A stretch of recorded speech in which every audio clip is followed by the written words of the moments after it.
ನಿಮ್ಮ ಹಳೆಯ ಚಿನ್ನದ ಒಡವೆನ ಅಧಿಕ ಬೆಲೆಗೆ ಮಾರಬೇಕೆ? ಆಟಿಕಾಗೆ ಕಾಲ್ ಮಾಡಿ 8880 ಅಟ್ಟಿಕಾ ಗೋಲ್ಡ್ ಕಂಪನಿ. ಸದಾ ಎಲ್ಲರ ಮನಸ್ಸಲ್ಲೂ ಕೂಡ ಉಳಿರ್ತಕ್ಕಂಥ ಜಾನಕಿಯವ್ರನ್ನೂ ಕೂಡ ಸಂದರ್ಭದಲ್ಲಿ ನಾವು ನೆನೆಸಿದ್ದೇವೆ. ವಿಶೇಷವಾಗಿ ಅಧ್ಯಕ್ಷರೇ, ನಮ್ಮ ಚೆನ್ನಮ್ಮನವರು, ನಮ್ಮ ಪ್ರಧಾನಿಗಳು ದೇವೇಗೌಡರ ಶ್ರೀಮತಿ ಚೆನ್ನಮ್ಮನವರು, ನಾನು ಭಾಳ ಚಿಕ್ಕ ವಯಸ್ಸಿಂದ ಅವ್ರನ್ನ ನಾನು ನೋಡಿದ್ದೀನಿ. ಯಾವಾಗ ಹೋದರೂ ಕೂಡ ಅವ್ರು ಊಟ ಮಾಡದೆ ಕಳಿಸ್ತಾ ಇರಲಿಲ್ಲ. ಹೋದ ಕೂಡಲೇ ಕೇಳ್ತಿದ್ದೇನು ಅಂತ ಹೇಳಿದ್ರೆ, ಮನೆಯವ್ರು ಹೆಂಗಿದ್ದಾರೆ, ಚೆನ್ನಾಗಿದ್ದಾರಾ, ಊಟ ಮಾಡಿದ್ರ, ಇದೇ ಅವ್ರು ಕೇಳ್ತಾ ಇದ್ದದ್ದು. ಒಂದು ಬಾರಿ ಉದಾಹರಣೆಗೆ ಏನಾಯ್ತದೆ ಅಧ್ಯಕ್ಷರೇ, ನಾನು ಜಿಲ್ಲಾ ಪರಿಷತ್ ಅಧ್ಯಕ್ಷ ಇದ್ದೆ.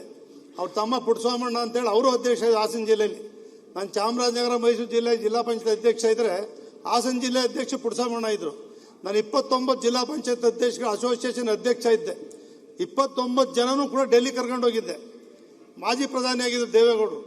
ಚೆನ್ನಮ್ಮನವರು ಎಲ್ಲರೂ ಕೂಡ ಊಟ ಬಡಿಸಿ ಸತ್ಕಾರ ಮಾಡಿ ಎಷ್ಟೊಂದು ಪ್ರೀತಿಯಿಂದ ಅವರೆಲ್ಲರೂ ಕೂಡ ಚೆನ್ನಮ್ಮನವ್ರನ್ನ ಪ್ರಧಾನಮಂತ್ರಿಗಳ ಮನೆಗೆ ಬಂದಿದ್ದೀವಿ, ನಾವು ಪ್ರಧಾನಮಂತ್ರಿಗಳ ಮನೆಯಲ್ಲಿ ನಾವು ಊಟ ಮಾಡ್ತೀವಿ ಅಂತ ಗೊತ್ತಿಲ್ಲ ಅಂತೇಳಿ ಇಡೀ ರಾಜ್ಯದ ಜಿಲ್ಲಾ ಪಂಚಾಯತ್ ಅಧ್ಯಕ್ಷಗಳೆಲ್ಲ ಸಂತೋಷಪಟ್ಟು ಬಂದದ್ದನ್ನು ನೋಡಿ, ಆ ಗಳಿಗೆಯಲ್ಲಿ ಏನಾಗಿತ್ತು ಅಧ್ಯಕ್ಷ ಅಂತ ಹೇಳಿದ್ರೆ, ನಾವು ಇಲ್ಲಿ ಬರೋದ್ರೊಳಗಡೆ ನಮ್ಮೆಲ್ಲ ಅಧ್ಯಕ್ಷ ಅವಧಿ 5 ವರ್ಷಕ್ಕಿತ್ತು, 20 ತಿಂಗಳಿಗೆ ಕಟ್ ಮಾಡಿಬಿಟ್ರು ನಮ್ಮನ್ನ.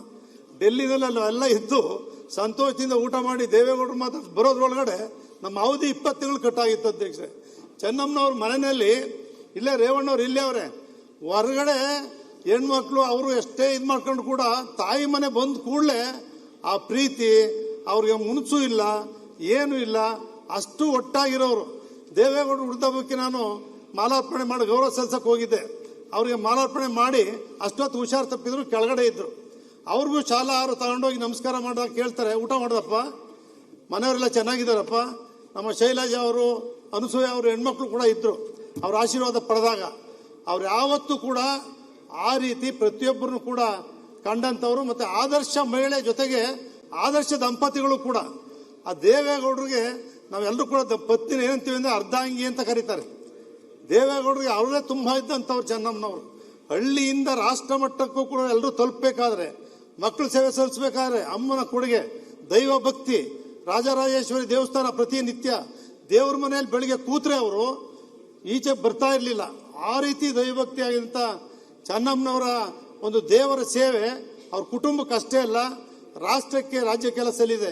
ದೇವೇಗೌಡರು ಫೋನ್ ಮಾಡ್ತಾರೆ, ಎಲ್ಲಿದೆಯಪ್ಪ ನೀನು ಬಾ, ನನ್ನ ಜೊತೆ ಕೂತು ಊಟ ಮಾಡಬೇಕು ಅಂತೇಳಿ. ಚೆನ್ನಮ್ಮನವ್ರು 11ನೇ ದಿವಸನೂ ಕೂಡ ನನ್ನ ಕೈ ಹಿಡ್ಕೊಂಡು ನೀನು ಊಟ ಮಾಡಬೇಕಪ್ಪ ಅಂತ ಹೇಳಿದ್ರು. ನನಗೆ ವೈರಲ್ ಫೀವರು, ನಿಲ್ಲಕ್ಕಾಗೋಲ್ದು. 1 ಗಂಟೆ ಇದ್ದು ನಮಸ್ಕಾರ ಮಾಡಿ ಅವ್ರಿಗೆ ನಾವೆಲ್ಲರೂ ಕೂಡ ಅವ್ರ ಆಶೀರ್ವಾದ ಸದಾಕಾಲ ಇರಲಿ ಅಂತೇಳಿ. ಜೋರು ಮಳೆ ಒಳಗಡೆ ಲಕ್ಷಾಂತರ ಜನ ಬಂದು ಭಾಗವಹಿಸಿ ಸರೋವರದ ರೀತಿ ಮಳೆ ಒಳಗಡೆನೆ, ಯಾವ ಮಳೆನೂ ಲೆಕ್ಕ ಇಲ್ಲ. ಆ ರೀತಿಯಾದಂಥ ಒಂದು ಆದರ್ಶ ಮಹಿಳೆ ಚೆನ್ನಮ್ಮನವರು. ದೇಶಕ್ಕಷ್ಟೇ ಅಲ್ಲ, ಎಲ್ಲ ಕುಟುಂಬಗಳು ಕೂಡ ಆ ಕುಟುಂಬವನ್ನು ತೆಗೆದುಕೊಂಡು ಹೋಗ್ತಕ್ಕಂಥ ಶಕ್ತಿ ಯಾವ ಮಹಿಳೆಯೂ ಕೂಡ ನಾವು ನೋಡಿಲ್ಲ ನಮ್ಮ ಜೀವನದಲ್ಲಿ. ಅಂಥ ಚೆನ್ನಮ್ಮನವ್ರಿಗೂ ಕೂಡ ನಿಧನರಾಗಿರ್ತಕ್ಕಂಥ ಎಲ್ಲರಿಗೂ ಪುಟ್ಟರಂಗನಾಥ್ ಅವ್ರಿಗೆ, ಸೈಯದ್ ಯಾಸೀನ್ ಅವ್ರಿಗೆ, ಶ್ರೀನಿವಾಸನ್ರವ್ರಿಗೆ, ಎಲ್ಲರಿಗೂ ಚಂದ್ರಶೇಖರಯ್ಯನವ್ರಿಗೆ, ಎಲ್ಲರೂ ಕೂಡ ಆ ದೇವರು ಅವರ ಆತ್ಮಕ್ಕೆ ಚಿರ ಶಾಂತಿಯನ್ನು ಕೊಡಲಿ. ಅವರ ಕುಟುಂಬ ವರ್ಗದವರಿಗೆ ಅಷ್ಟೇ ಅಲ್ಲ, ಅವರ ಎಲ್ಲ ಅಭಿಮಾನಿಗಳು ಕೂಡ ಧೈರ್ಯವನ್ನು ಬರೆಸ್ತಕ್ಕಂಥ, ದುಃಖವನ್ನು ಭರಿಸ್ತಕ್ಕಂಥ ಶಕ್ತಿಯನ್ನು ಕೊಡಲಿ ಅಂತೇಳಿ ಆ ದೇವರಲ್ಲಿ ಪ್ರಾರ್ಥನೆ ಮಾಡ್ತೇನೆ. ಗ್ಯಾರಂಟಿ ನ್ಯೂಸ್, ಸುದ್ದಿ ಖಚಿತ, ನ್ಯಾಯ ನಿಶ್ಚಿತ.